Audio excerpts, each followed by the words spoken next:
From Washington, this is VOA News.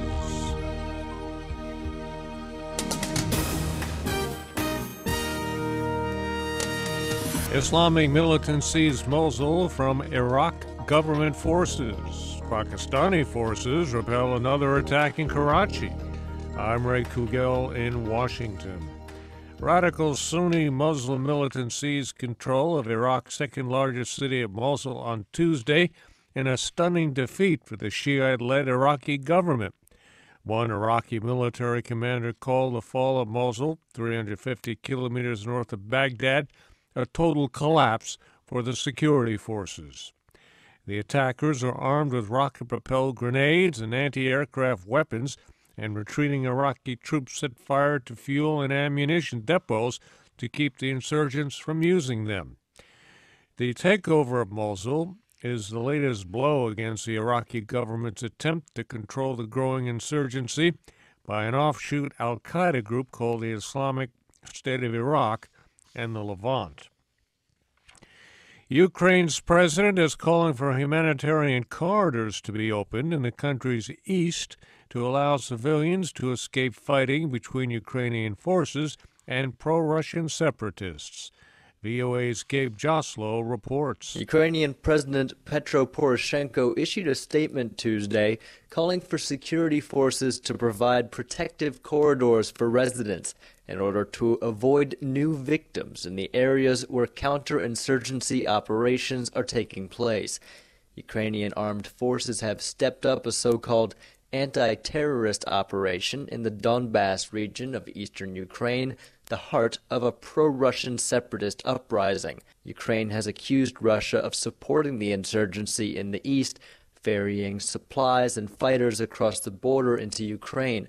Russia denies directly supporting the rebellion and has accused Ukraine of hostility toward Russian-speaking residents of the east. Gabe Joslow, VOA News, Kiev. Russian Foreign Minister Sergei Lavrov welcomed President Poroshenko's directive, calling it a step in the right direction.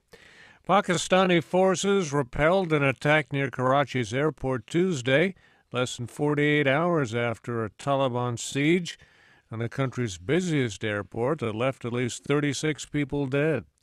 The deputy general of the airport security force says at least 2 gunmen on a motorbike targeted its training academy on Tuesday, but fled after security forces retaliated. There were no injuries.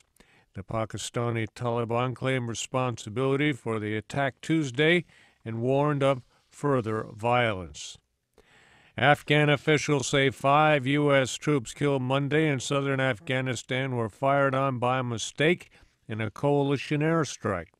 The Zabul province police says the coalition forces were completing a security operation when militants ambushed them.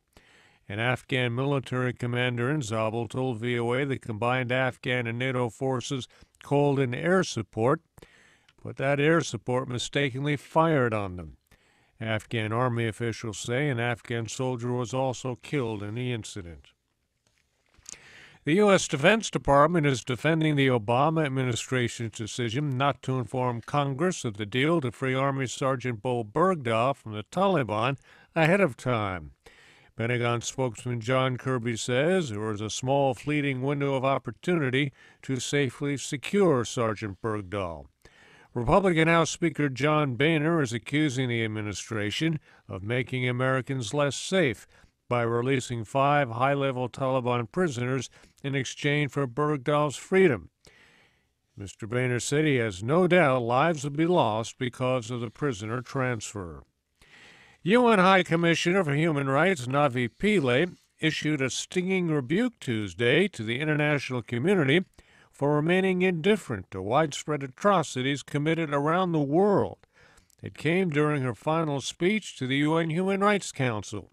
We get details from Lisa Schlein. Navi Pillay will have served 6 years as UN High Commissioner for Human Rights when she steps down on September 1st. She has been an outspoken champion of human rights.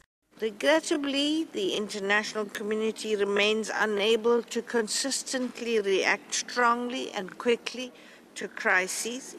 Pillay leaves a full agenda of human rights violations for her successor, including the deteriorating situation in Ukraine. She leaves while the UN sets up a field office in South Korea to monitor widespread abuses in North Korea. Lisa Schlein for VOA News, Geneva. Israeli lawmakers have elected the country's next president, a conservative who is opposed to the creation of a Palestinian state. Reuven Rivlin, a former Speaker of Parliament, was announced Tuesday as successor to President Shimon Peres in a ceremonial but influential post. Mr. Rivlin, who is 74, will take office next month. He is a member of the Likud party. I'm Ray Kouguell in Washington.